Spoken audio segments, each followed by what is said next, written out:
Et salut à tous, c'est Pierre Dipérin. Aujourd'hui, on se retrouve pour une nouvelle vidéo sur la 104. Aujourd'hui, je vais enfin pouvoir attaquer les freins. J'ai enfin reçu toutes les pièces. Oui, car quitte à refaire les freins, autant refaire tout ce qui est abîmé avec en même temps. C'est pour ça que ça a pris de temps. J'ai eu un petit peu de temps pour recevoir toutes les pièces. Mais normalement, cette fois, c'est OK. Donc, on va pouvoir attaquer.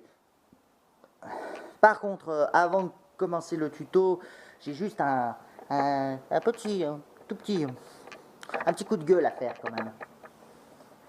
Oui, parce que autant la 104 c'est une voiture facile à entretenir, c'est une voiture conçue pour durer, etc. Je sais plus les slogans. Et encore, ce n'est pas que la 104 parce que ces Moyeu Citroën les utilisent également. Mais alors, et je crois que Renault, c'est le même problème. Parce que là, autant les tambours arrière ont l'air un peu plus simples, puisqu'il n'y a pas besoin d'arrache-tambour pour enlever les tambours. Mais alors, pour les freins avant, c'est un petit peu plus chiant que des freins habituels. Sérieusement, PSA, vous pouvez me dire pourquoi?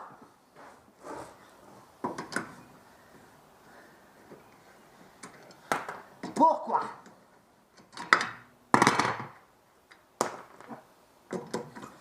Pourquoi?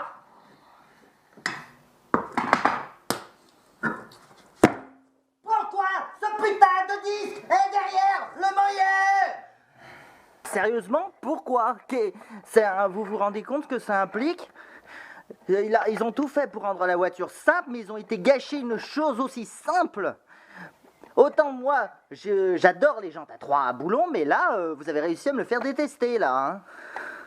Pourquoi? Derrière le Moyeu, j'ai un roulement qui est en bon état, et pour du coup aller chercher le disque, je suis obligé d'enlever le Moyeu. Et enlever le Moyeu implique d'endommager peut-être le roulement arrière. Le roulement avant, pardon, excusez-moi.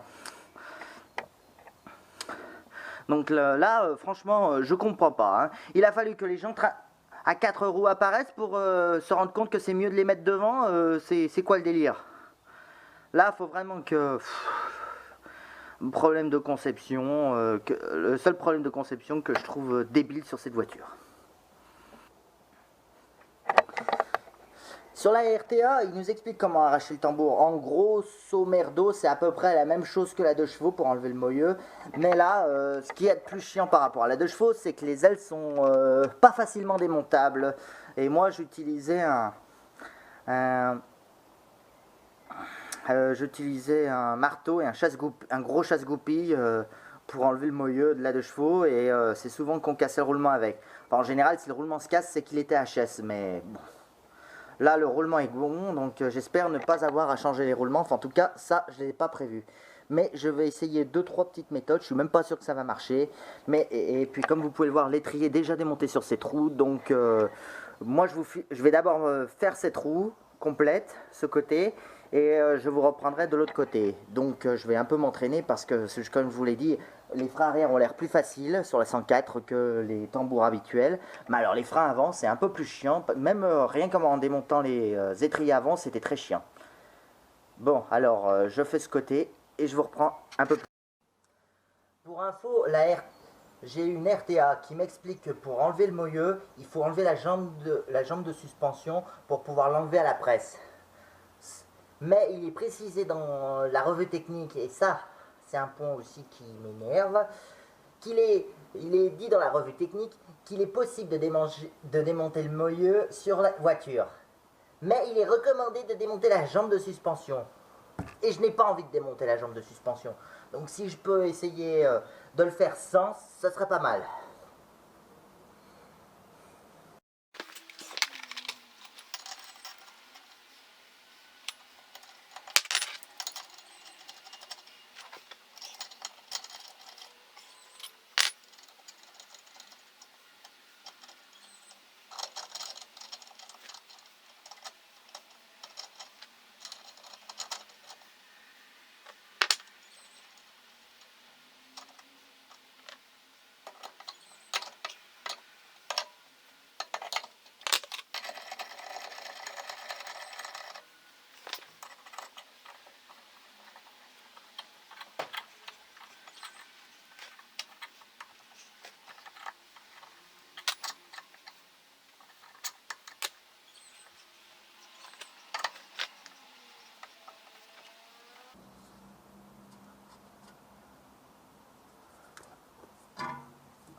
Ça, je le crois pas. J'ai réussi à l'enlever avec un arrache-tambour. Ah, je suis trop content. Bon, ça au moins c'est fait. Allez, hop. Bon, après avoir bien galéré pour la première roue, il faut que je passe à l'autre. Allez. Et cette fois, je vais vous filmer. Et croyez-moi, j'en ai chié pour celui-là. J'espère que ça va moins me faire chier à l'autre. C'est parti. Bon, on va pouvoir attaquer l'autre roue.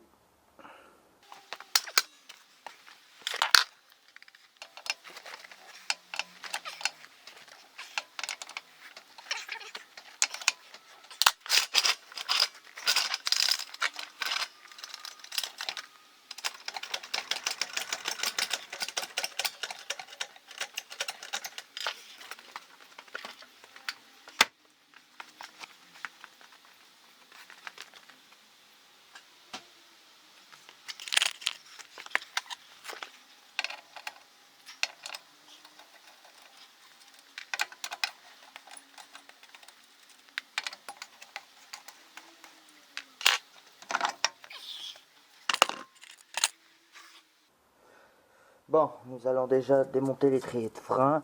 Alors moi, j'en avais démonté un petit peu trop la dernière fois, mais bon. Mais bon, de toute façon, il faudra tout démonter.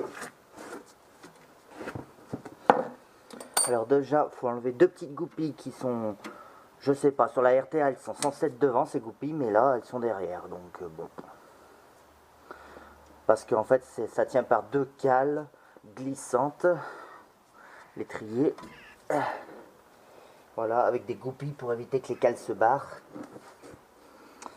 Et on peut soit les emboîter par devant, soit par derrière. Enfin, dans notre cas de figure, c'est par derrière. Et sur la RTA, je ne sais pas pourquoi, c'était par devant. Alors attendez, je la trouve pas l'autre goupille. Elle est où? Je crois qu'elle s'est fait la malle depuis longtemps. Ah si, elle est là.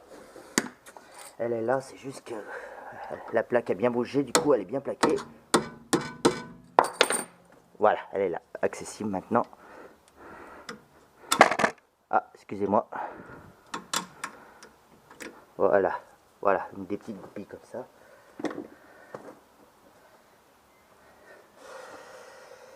Une fois que c'est fait, il faut retirer les cales. Alors, je vais peut-être braquer la roue à gauche. Non, ou le marteau passe comme ça.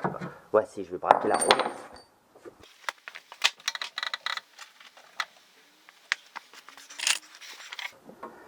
Bon, maintenant, on va chasser les cales. Je sais plus, vaut mieux chasser celle du haut en premier, je pense. Alors, le problème, c'est que j'ai pas pris un truc assez fin pour la chasser.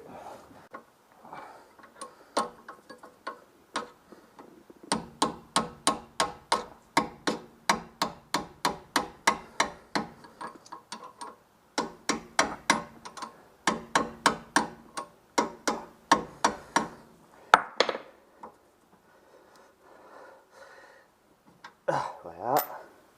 Et d'une. Pareil en dessous.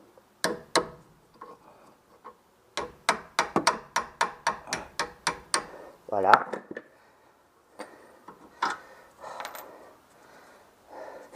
J'aurais peut-être dû repousser le piston avant.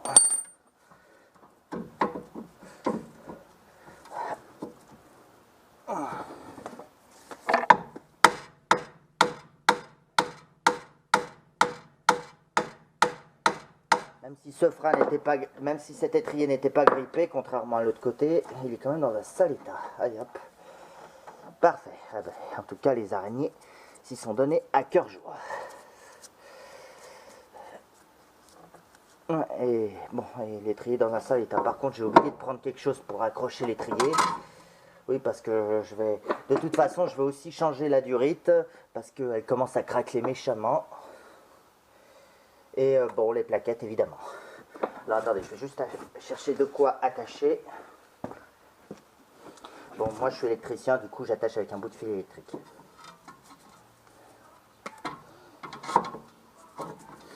Au ressort, le plus haut possible, pour qu'il ne me gêne pas.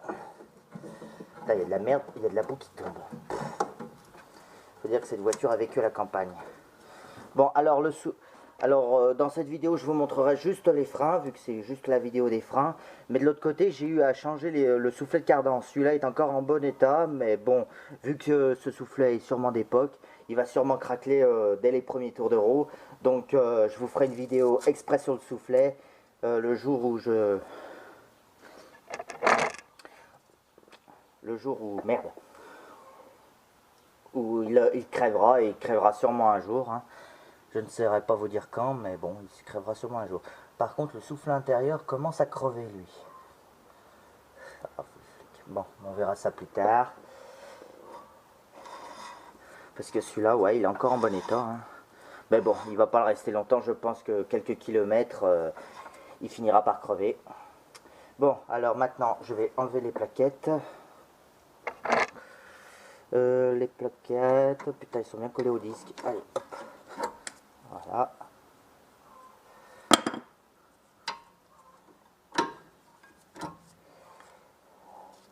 Et ils sont bien HS, hein. Putain, elle a bien servi cette voiture.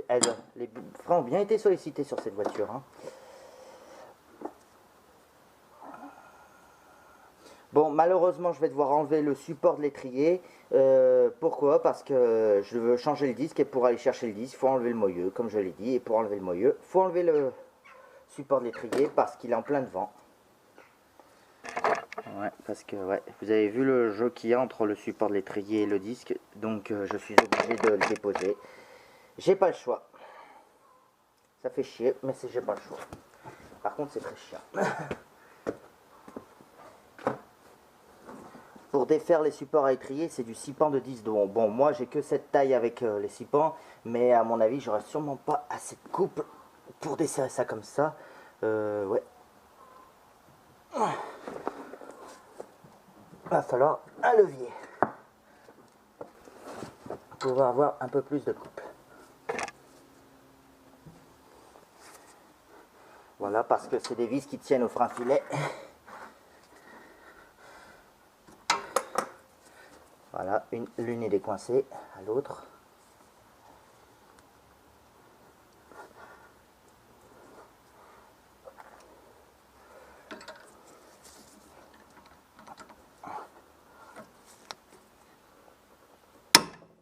Ça y est, il a bougé. Bon, bah, il n'y a plus qu'à enlever.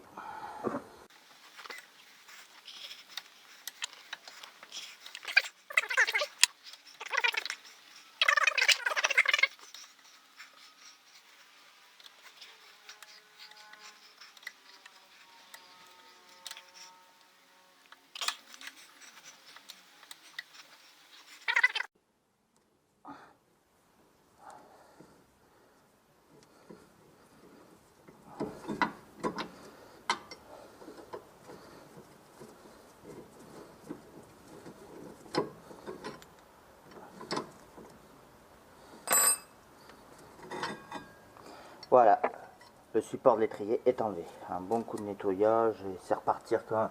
Et c'est reparti de toute façon. Putain. Ça se voit que cette voiture a passé dehors, en plein milieu d'un champ. Ah, moi ça, les araignées s'y sont venus à cœur joie. Moi ça.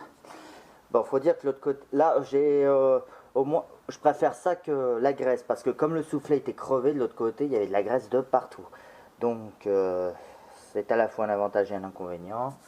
Ah oui, particularité de cette voiture, c'est que la barre stabilisatrice est devant et pas derrière. C'est un avantage pour refaire les cils en bloc si besoin. Mais bon, pour moi, ça, c'est pas le but de cette vidéo. Donc maintenant, va falloir défaire le moyeu. Mais attends, je vais remettre la roue droite. Maintenant, ouais, faut que j'arrive à défaire le moyeu. Alors, comme vous l'avez vu tout à l'heure, je l'ai fait à l'arrache-tambour. Donc, je vais faire pareil de ce côté. Bon, après, la connerie que j'ai faite, c'est que j'aurais peut-être pas dû enlever le support d'étrier tout de suite.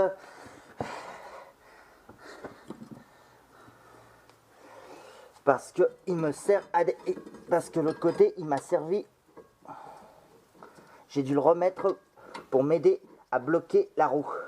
Parce que, bon, je le remets juste en place, je resserre un petit peu à la main. Voilà, et je place cette pince, je ne sais même plus comment ça s'appelle, ces pinces-là qui mobilisent les tambours. Enfin, qui immobilise n'importe quoi d'ailleurs, qui coince toute seule. Attendez, là je serre trop. Il faut que je desserre. C'est quelle position desserre? Voilà, c'est comme ça. Voilà. Il faut juste qu'elle me coince le disque. De toute façon, il va être changé, donc c'est pas grave si je le déforme.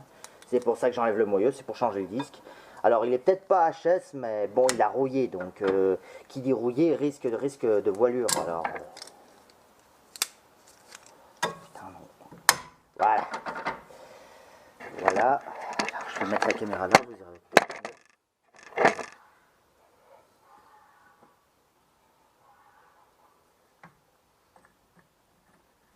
Alors j'ai mis la première aussi pour compenser, mais bon, l'autre côté, ça ne suffisait pas. Ça arrivait quand même à faire tourner le moteur.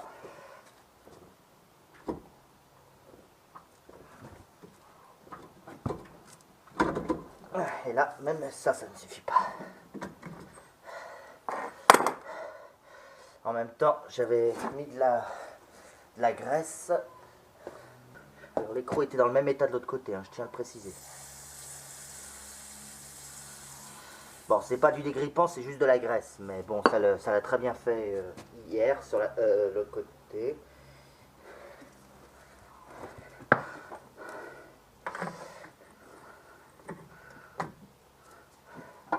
Ah merde, si j'ai la colonne de direction qui tourne avec, je vais la verrouiller. Verrouiller, elle devrait plus m'emmerder.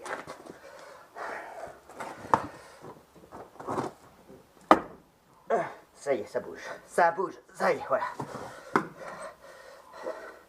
Ah, de la graisse en bombe, plus efficace que le dégrippant.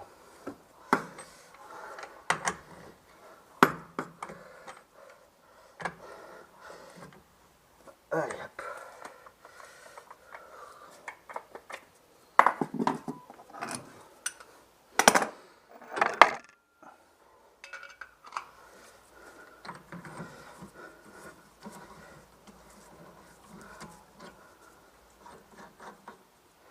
Voilà, l'écrou, il y a une rondelle normalement là, voilà. Voilà, ça, on peut l'enlever. Le support d'étrier, on peut l'enlever.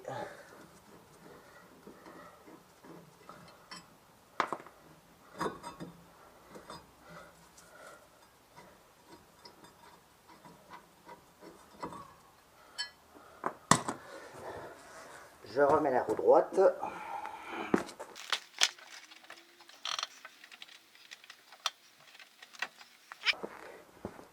Et je vais utiliser l'arrache-tambour. Bon, après, si vous préférez démonter la jambe de force, c'est votre droit. Après, c'est vrai qu'il y a une question que je me pose, c'est que en pressant là-dessus, je presse aussi dans la boîte à vitesse. Donc, donc je sais pas si c'est vraiment bon ou non de faire ça. Mais bon, je fais avec ce que j'ai parce que j'avais pas envie de défaire la jambe de force, la jambe de suspension complètement. Tac, tac, tac.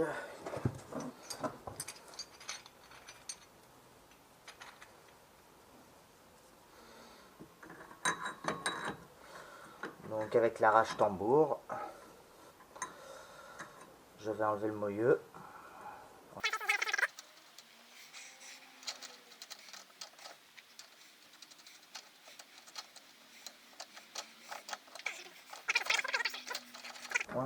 Voilà, je serre les écrous. Pas obligé de les serrer à fond, rapprocher au maximum, ça suffit.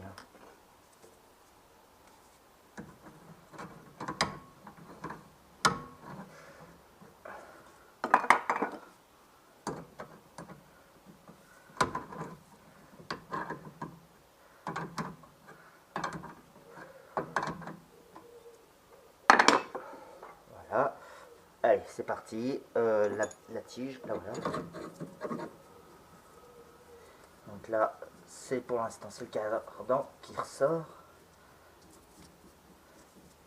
Voilà, le cardan est repoussé au maximum. Maintenant, voilà, c'est le moyeu qui bouge. Je temps en temps, je coupe. Des fois, ça le décoince. Ah putain, il y a mon gant qui part en couille. Ah, ça y est. Ça y est. Le moyeu est enlevé.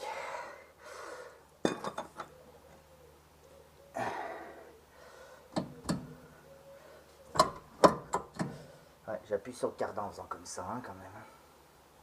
Bah de toute façon, j'aurais pas allé plus loin, hein, vu que j'enlève pas, je refais pas le soufflet sur ce côté. Sinon, si vous voulez défaire le soufflet, moi, je sais pas si c'était nécessaire, mais j'ai aussi défait la jambe de suspension. Je pensais que ça suffirait, mais ça suffit pas du tout. Donc j'ai dû enlever aussi l'écrou en dessous pour défaire le cardan. Enfin, de l'autre côté en tout cas. Et apparemment, je sais pas exactement, mais comme la particularité de ce moteur boîte, c'est qu'en fait, elles sont pas vraiment séparées, elles se partagent la même huile en fait, le moteur et la boîte à vitesse. Et ils ont réussi à placer l'arbre, la couronne de différentiel, ils ont réussi à la placer au centre de la boîte. Parce que en fait, si vous voulez, la boîte est placée sous le moteur. Et la plaque de la chaîne, ce n'est pas du tout la distribution qu'on voit là. En fait, c'est la sortie de l'embrayage qui est au-dessus. Et en fait, après, elle transmet le mouvement par chaîne, enfin je crois que c'est une chaîne, à la boîte à vitesse qui est en dessous. Et les deux carters, en fait, sont reliés l'une à l'autre et elles se partagent l'huile, la 10W40. D'après ce que j'ai lu dans la RTA. Donc c'est une petite particularité de ce moteur. Bon allez, maintenant on va aller sur l'établi pour aller changer le disque. Putain, même dans le disque, les araignées s'y sont données à cœur joie. Regarde-moi ça. Enfin dans le... Ouais si, c'est dans le disque ça. Bon allez, maintenant on va défaire le moyeu. Alors c'est encore du 6 pans, mais cette fois c'est du 8.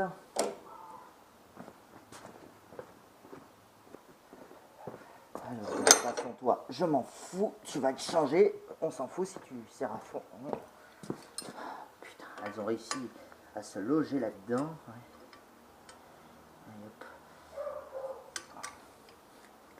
Alors, je les décoince.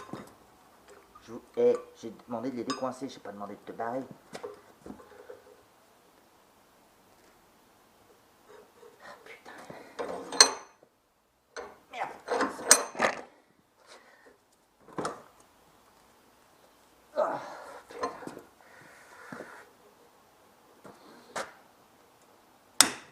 Et d'une. J'ai oublié de le préciser, mais ces vis se ressortent de l'autre côté. Donc si vous voulez graisser un petit coup et si vous voulez les dégraisser et que vous avez peur de les casser, vous la mettez à plat et vous mettez du dégrippant par devant du moyeu parce que les vis, on les voit derrière, elles dépassent.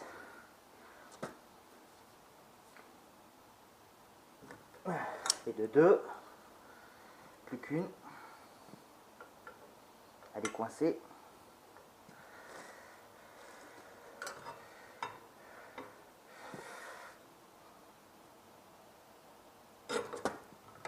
Voilà. Et deux, trois. Bon, bien sûr, c'est trop tôt pour ça parce que, comme d'habitude, ça tient avec du frein filet. Et si je mets comme ça, non. Ouais, non, ça force trop. Pareil, c'est serré avec du frein filet, ça.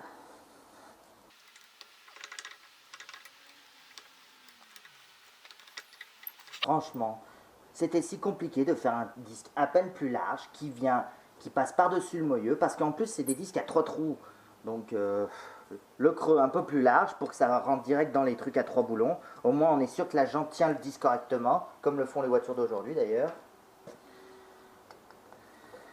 Non, là, on peut se fier qu'à ces 3 boulons pour tenir le disque.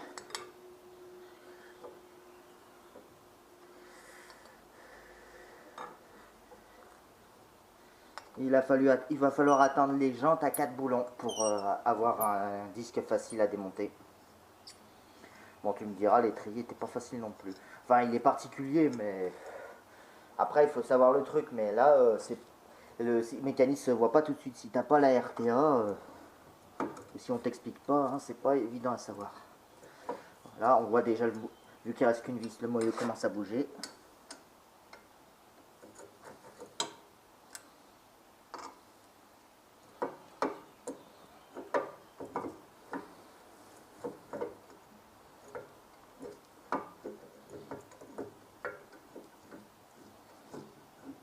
Voilà.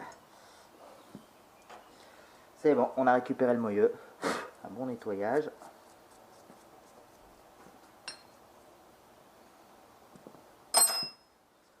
Quant à toi, poubelle. Bon, pour la remise en place, je remets le moyeu sur le taux, mais je rapproche juste. Surtout, vous ne serrez pas, sinon vous allez abîmer les pas de vis. Juste qu'elle reste immobile pour pouvoir remettre le nouveau disque en place. Alors, le disque neuf, il est là. J'ai cru que ça serait le même disque que les 2 chevaux ou les 4L, mais non, pas du tout. Ils sont un peu légèrement différents. Ceux à 2 chevaux, ils sont à 6 trous. Celui-là, il en a que 3. Et puis, je crois qu'ils sont un peu plus épais aussi. Ah oui, je suis même sûr. Bon, alors, si vous voyez que le disque est dégueulasse, c'est parce qu'en fait, c'est un vieux stock d'époque. Alors, le disque est neuf, il est en bon état, mais il est beau, très très sale. Je ne sais pas où il a été stocké, mais bon, il n'est pas rouillé, c'est déjà ça. Il est dégueulasse, ça je le reconnais, mais bon, un bon coup de nettoyant frein et hop, ça ira. C'est parce que chez le fournisseur de pièces auto neuves que j'achète d'habitude, ils ne les avaient pas les disques. Ils avaient les plaquettes, mais ils n'avaient pas les disques. Donc je me suis contenté de pièces retrouvées sur le marché de l'occasion, enfin. Mais bon, ça se voit que c'est neuf, hein, ils n'ont pas du tout été utilisés, hein, ils sont même pas rouillés du tout.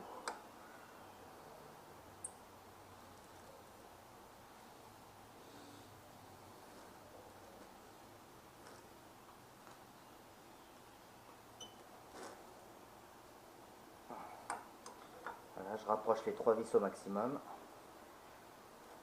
Et je les serrerai une par une avec la clé.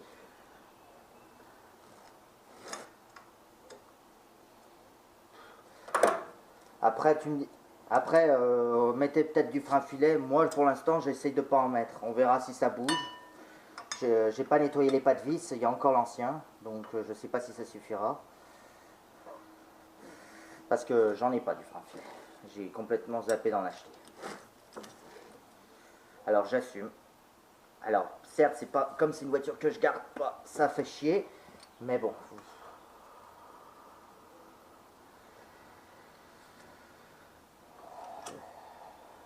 Parce que là, je trouve que j'ai mis assez de frais pour l'instant sur cette voiture. Je referai prochainement les freins arrière. Parce que les garnitures côté avant sont complètement bouffées. Il n'y en a presque plus. Donc il est temps de les faire. Donc ça sera dans la prochaine vidéo. Mais ça ne sera pas pour tout de suite parce que les mâchoires, c'est pas donné également. Hein, juste les mâchoires. Alors je remercie Quentin parce que les cylindres de roue, au moins je les ai déjà. Parce qu'il a acheté des cylindres de roue pour une de ses 309. Et apparemment c'est pas les bons. Et en démontant celui de la 104, je me suis rendu compte que c'était les mauvais qu'il avait, c'était les bombes sur la 104. Donc j'aurais ça en moins à payer. Voilà. Allez hop. Donc il faut serrer assez fortement. Moi je serre très fortement. Hein. Ah, franchement, ils ont chié là sur la conception des freins à disque là, PSA. Enfin, il n'y a pas de PSA, je suis pareil que nos 3 boulons à frein à disque, ça doit être pareil, à peu près système équivalent. Enfin, j'en sais rien, j'en ai jamais vu. J'aurais pu vérifier sur la 4L qu'on avait, mais on n'a jamais eu à démonter les disques de frein. Enfin voilà, à quoi ça ressemble une fois remonté. Ouais, comme vous pouvez le voir, il est dégueulasse ce disque. Mais bon, un bon coup de nettoyant frein et ça repartira. Et ça sera parfait. Et ça se voit quand même qu'il n'a jamais été servi. Hein. Il est tout propre. Il est pas rouillé. Hein. Allez, c'est reparti. Bon bah voilà. Alors, remise en place du disque. Du moyeu, pardon. Alors, il faut... Alors, certains le remettront à la presse. Moi, je vais tout simplement le remettre avec le cardan. Alors, vous voyez, là, je peux pas encore le mettre parce que soit le moyeu est assez enfoncé.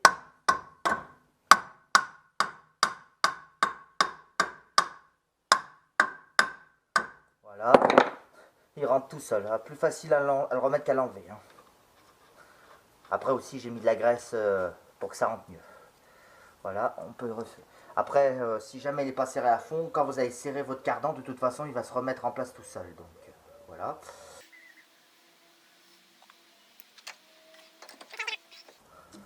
La roue, au bout d'un moment, va finir par tourner toute seule. Quoi qu'il y a encore la vitesse. Ouais, mais ça tourne quand même. Bon. Alors, ouais, il me manque pas grand-chose pour être comme avant. Mais bon, ça, on verra. Oh, peut-être qu'en donnant deux à-coups, hein. Ouais, parce que je vois les repères d'avant. Je vais essayer de les remettre là où c'était. On va me mettre en face, encore un petit peu.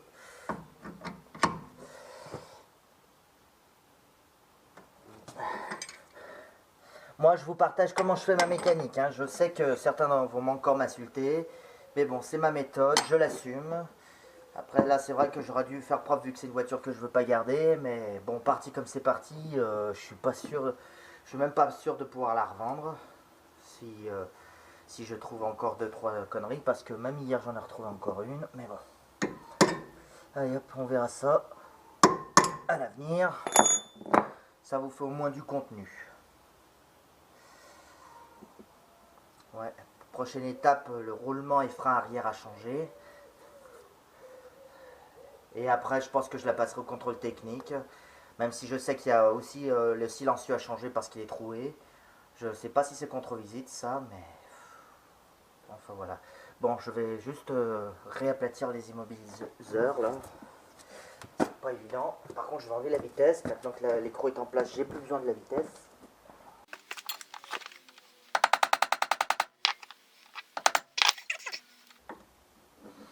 Franchement, l'écrou frein, Renault a préféré eux l'écrou frein.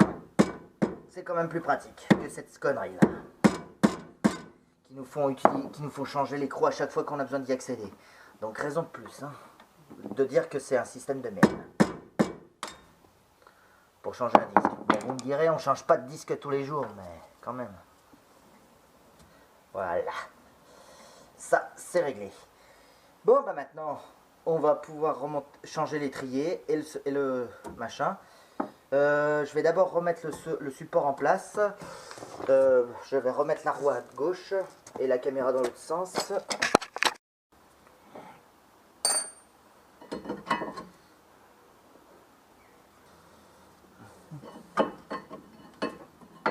toute façon, à la fin, je vais vaporiser tout ça de nettoyer en frein. Parce que comme je touche le disque avec mes doigts pleins de graisse,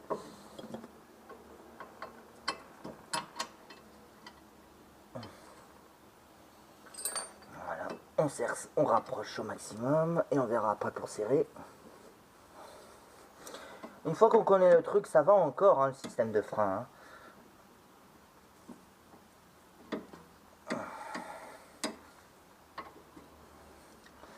Mais bon, faut vraiment être habitué ou un adepte de ce type de voiture. Hein. Les Visa, Elena, Talbot Samba, ça doit être pareil. Tout ce qui est à 3 boulons comme ça, avec ce même anthrax là, ça doit être kiff kiff bourrico. Si j'ai vu que la Axel, enfin je sais pas si c'est une connerie, j'ai trouvé dans des RTA qu'avait mon père, la RTA de l'Axel, et apparemment l'Axel c'est comme la GS et la 2 chevaux, c'est-à-dire que les disques sont pas sur les moyeux, ils sont sur les disques. Pourtant je suis sûr que c'est le même pas de disque, c'est le même anthrax que ça. Mais bon voilà. C'est un peu plus petit qu'une... l'anthrax, même si ça a beau être les mêmes écrous que les 2 chevaux, l'anthrax est plus petit que la 2 chevaux. Hein, et plus rapproché, si vous voulez, entre les 3 boulons. Par contre, c'est à peine plus grand que AX, que les 3 trous des AX 106 et Saxo. Hein. Je sais, j'ai essayé de monter des jantes de Visa en croyant que c'était la même anthrax sur ma remorque qui a des jantes de 106, 3 boulons, et ça le fait pas, c'est beaucoup trop écarté. Je ne saurais pas vous redire les tailles là, mais pour vous dire que s'il y en a qui croient que c'est les mêmes, ben pas du tout. Ça se trouve, une jante de 4L se monte là-dessus. Oh, ça m'étonnerait. J'essaierai même pas. Allez, c'est bon. Non, il n'y a plus qu'à serrer.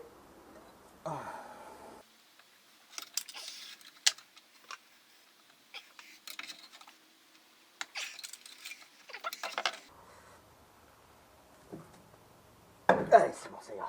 Bon. Voilà pour le support. Bon, comme vous le savez, je vais changer l'étrier. Même si celui-là n'est pas grippé, mais il est quand même dans un sale état. Et celui d'occasion que j'ai reçu est en bon et plus propre quand même. Mais d'abord, je vais le préparer avec sa durite. Je reviens. Voilà, voilà l'étrier d'occasion que j'ai reçu, donc il est plutôt propre. Bon, il est poussiéreux, mais ça, c'est pas la faute du revendeur, ça c'est ma faute. Je l'ai laissé traîner un petit moment. Étrier Bendix. Voilà. Bon, le soufflet a l'air propre, donc ça se trouve, un kit de restauration a été fait et on dirait que ça a été passé à la sableuse. Enfin, je sais pas. Enfin, c'est plutôt propre hein, pour un étrier d'occasion. Donc je lui ai mis sa durite neuve. Je vais d'abord mettre l'étrier en place et on remplacera la durite après du circuit. Je pensais que ça serait très chiant, mais finalement c'est pas si chiant que ça de changer une durite de frein. Alors, bon par contre j'ai failli oublier de mettre les plaquettes. Je reviens. Bon voilà, plaquettes Valeo, toute neuve, voilà. C'est les seule pièce neuve que j'ai pu retrouver, les seules pièces vraiment neuves que j'ai pu retrouver. Alors, on les met à leur emplacement. Voilà. Alors, je mets le... Alors, mince, voilà ce que j'ai oublié. Pourquoi celui-là, il plaque pas? Il y a encore de la merde dedans? Moi, je sais pas. Ou est-ce qu'il y a vraiment un sens? Ce truc. Ah, si, ça y est, il est rentré. Donc, je disais, je mets la partie où il y a une espèce de goupille en bas, parce qu'en haut, il y a un témoin d'usure. Je sais pas si ça sert vraiment à quelque chose, mais vu que ce kit... il y a le faisceau qui comprend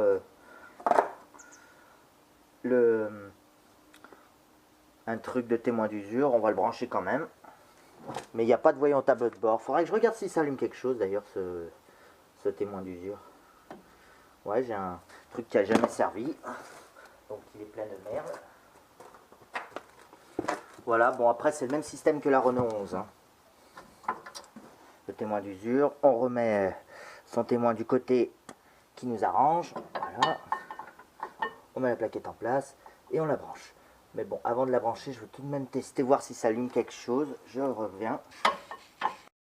Bon, alors, en fait, ça allume. Alors, oui, ça allume quelque chose. Ça allume le témoin qui s'allume habituellement pour le frein à main ou pour quand il n'y a plus de liquide dans le bocal ou quand le niveau du bocal est faible. Ça allume le même voyant, en fait, quand ce faisceau est à la masse. Donc... remarque, c'est pas plus mal, hein, ça permet de tester l'ampoule plus souvent. Hein. Bon, par contre, j'ai oublié de détacher le faisceau de l'ancien câble. Alors, bon, je sais pas si c'est d'origine, parce que c'est un truc que ça tient avec un truc que j'adore. C'est un tortillon. Enfin, je sais pas comment ça s'appelle, mais bon, moi j'appelle ça un tortillon. C'est un truc qui s'enroule et qui garde la forme du câble. J'adore ces trucs, moi. Ça s'achète, je crois, dans les magasins de bricolage. Ça sert des fois en informatique. Quand pour éviter que, pour faire plus propre derrière les bureaux, ils mettent souvent ça pour accrocher tous les câbles ensemble.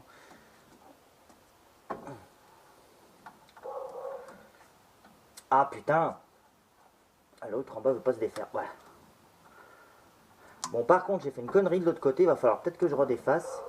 C'est que j'ai pas remis cette grosse durite qui doit servir à protéger, vu que la durite passe très près de la roue. Alors, c'est bon, je remets ça. Donc voilà, c'était juste pour séparer le faisceau. Donc, voilà, les plaquettes sont en place. Je peux remettre l'étrier maintenant.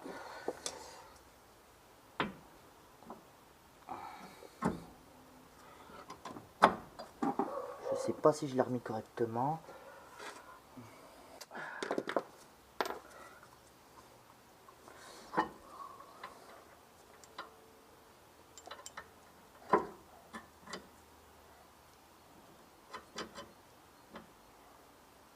Voilà. Et cette fois, donc, ouais, c'est ça, le trou vers le haut pour le haut et le trou vers le bas pour le bas et enfoncer. Alors là par contre, il faut presser pour que ça rentre, voir le rentrer, commencer à le rentrer au marteau. Voilà, ça y est, il est rentré dans sa fente. Et le finir. Voilà, ça y est, l'étrier est en place, il n'y a plus qu'à lui remettre ses goupilles. Elles sont où d'ailleurs celles-là? Elles sont là. Bon par contre j'en ai perdu une hier, j'espère qu'elles vont pas sauter pareil.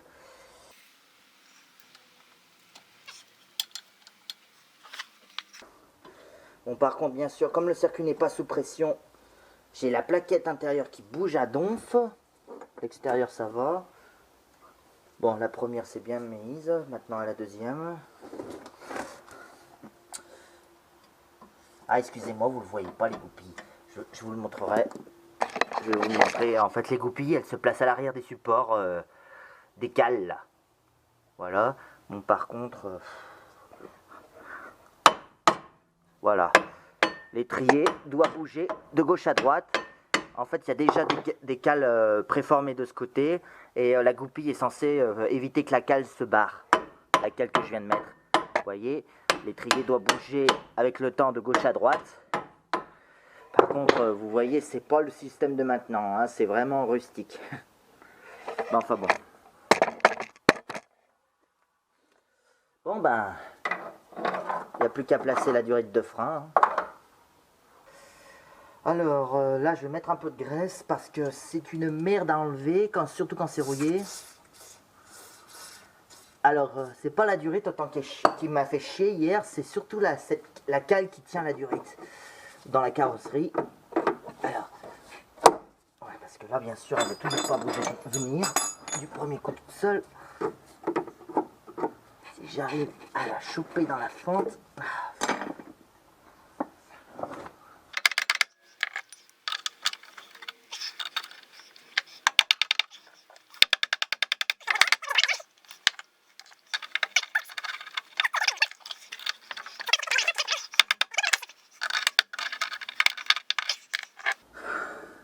Ouais, c'est pas tant la durite qui est chiante, c'est juste ce support de merde là qui veut pas s'enlever. Voilà.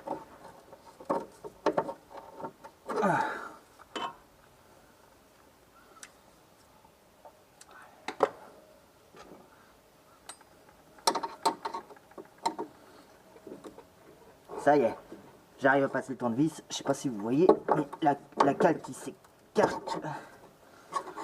Voilà, ça y est, elle est sortie, elle est presque sortie. Voilà, je l'ai eu. C'est cette cale qui est très chiante. Bon, après, alors hier c'était du 17 pour la durite et du 11 pour pour le flexible de frein et du 11 pour la durite rigide. Donc je vais chercher deux clés plates de cette taille là. Je vais juste vaporiser de graisse la barre stable un peu le dessous, histoire que si la graisse coule, elle coule sur la graisse et pas sur la carrosserie. Voilà. Voilà. Et sur la durite qui puisait. Donc j'ai dit, donc je maintiens la 17 par dessus et la 11. Voilà, ça y est. Et après, une fois décoincé, ça vient à la main. Par contre, c'est là que ça reste de couler. Voilà. Je retire l'ancienne durite. Voilà, et je replace vite l'autre avant de vider mon bocal.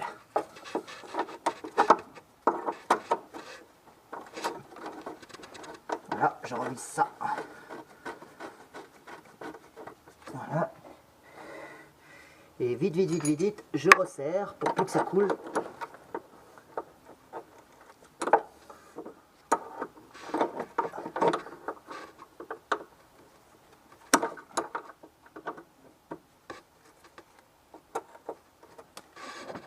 Voilà.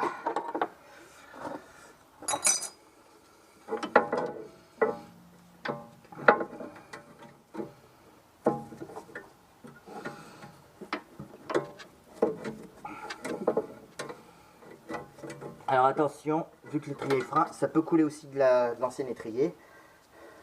Voilà, la durite est rebranchée. Vu que ça a coulé, je revaporise un peu de graisse.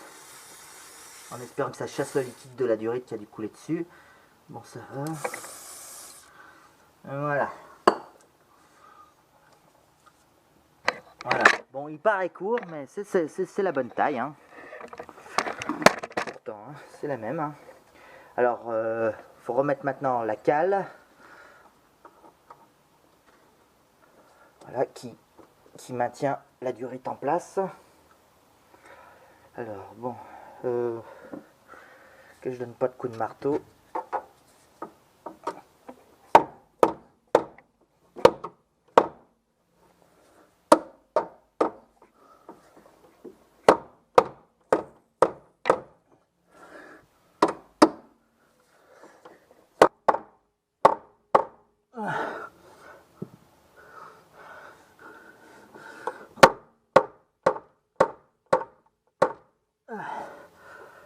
Bon allez, vu comme ça force, et vu qu'il bouge plus là, ça ira très bien. Allez hop.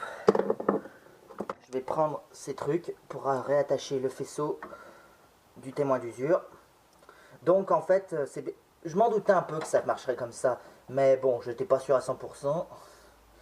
En fait, le témoin d'usure allume le même voyant que celui qui s'allume quand vous avez oublié le frein à main ou celui quand le bocal est presque vide. Donc normalement c'est un voyant orange, mais là du coup c'est un voyant rouge. Voilà. Voilà, au moins ça se frottera pas la roue. C'est parfait.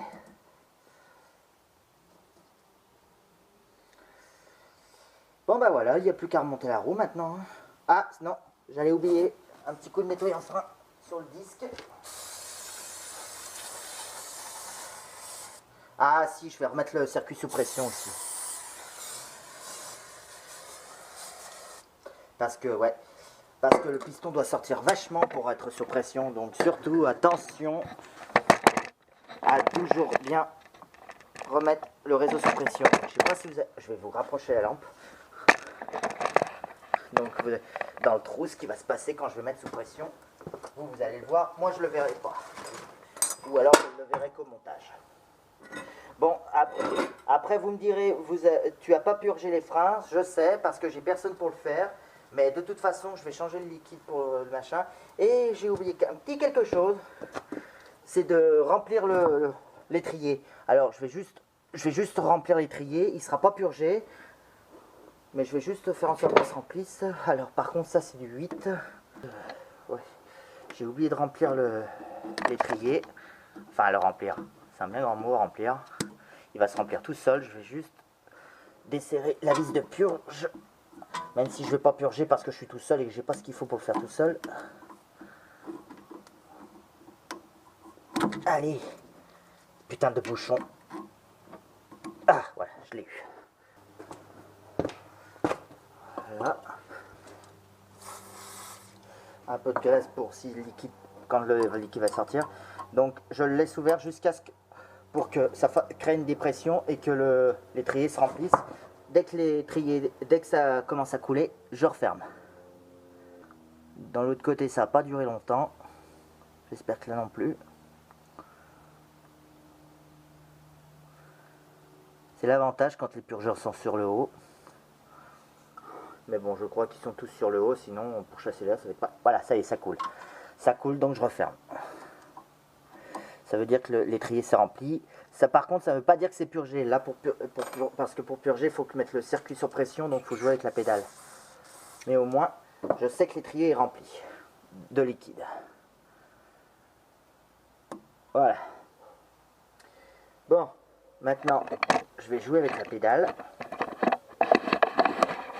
Vous allez voir là-dedans ce qui va se passer quand je vais remettre sous pression. Là, vous voyez, la plaquette intérieure, c'est pas mis en place correctement. Mais parce que le piston est tellement poussé qu'il y a beaucoup de jeu. Donc maintenant, je vais le mettre dans la voiture et je vais pomper sur la pédale.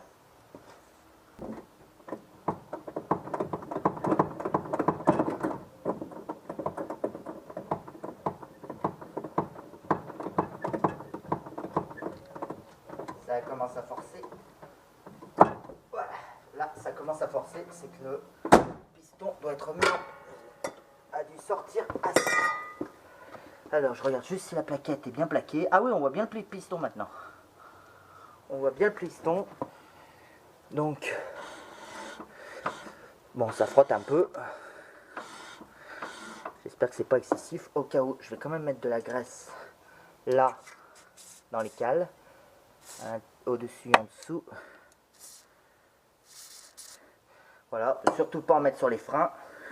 D'ailleurs, les disques, ouais, nettoyer avec du, voilà. Voilà, je nettoie les disques avec ça.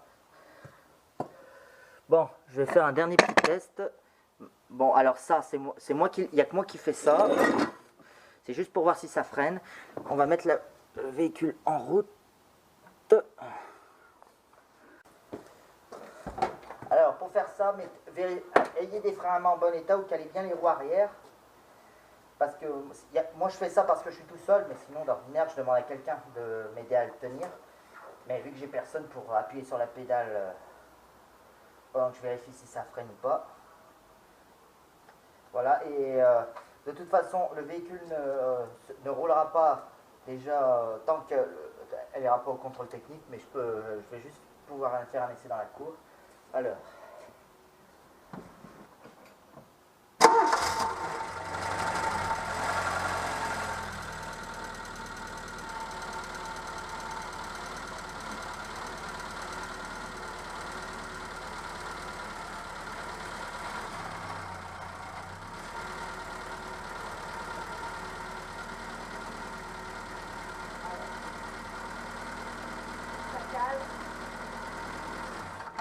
Voilà, si ça cale, c'est que c'est bon.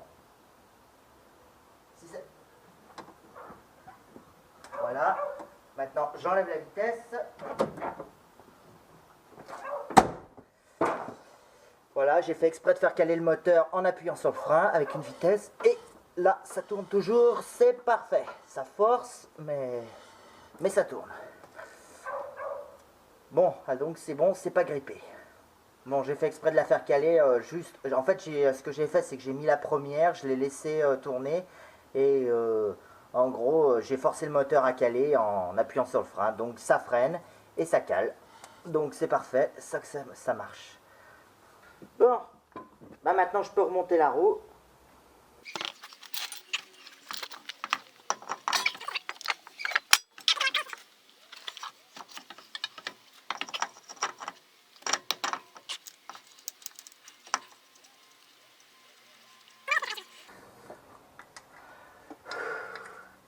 Parce qu'ils sont craquelés, putain, ouais, c'est vrai, il y a ça aussi.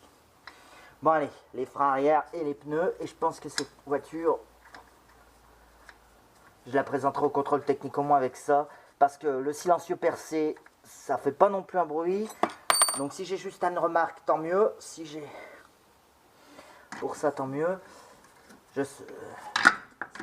Si elle me sort avec des défauts mineurs qui ne vaut pas d'être recalé, moi encore ça me va. D'ailleurs la semaine prochaine, le 3 juin, la Renault 11 y passe au contrôle technique, je poserai la question.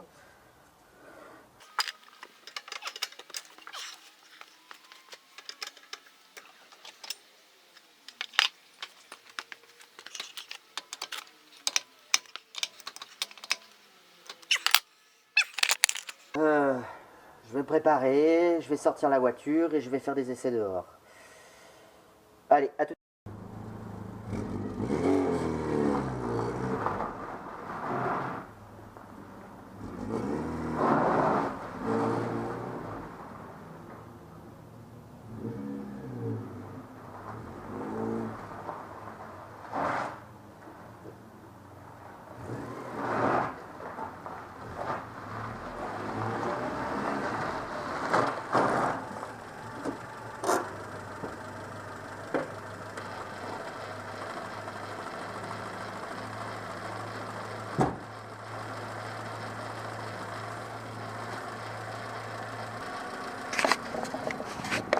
Bon bah pour moi ça a l'air d'être convaincant. Après on verra, il faut quand même purger les freins hein, correctement. Et puis il faut refaire aussi les tambours à l'arrière. Je rappelle que j'ai un roulement arrière gauche qui est plutôt HS, donc Je peux pas non plus aller trop loin, mais déjà c'est plutôt convaincant, ça fera mieux qu'avant, ça c'est clair. Et puis j'ai pas l'air d'avoir de roue grippée. On va voir si par exemple je descends le frein à main. Est-ce que la voiture part toute seule? Ouais.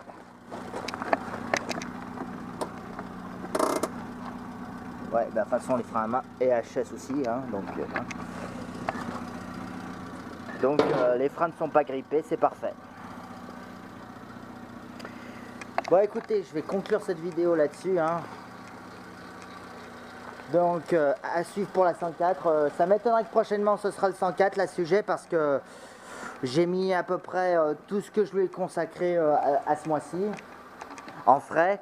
Donc je vais attendre ma prochaine paye pour continuer sa restauration, parce que pour acheter les mâchoires arrière, il y a les deux roulements arrière également, il y a bon, il y a les 4 pneus, mais ça je sais pas si ça sera pour tout de suite. Je pense qu'au moins au moins ça, et je l'enverrai au contrôle technique, même si je sais qu'il y a encore des trucs qui passeront pas, mais bon, le reste je pense que ça peut attendre.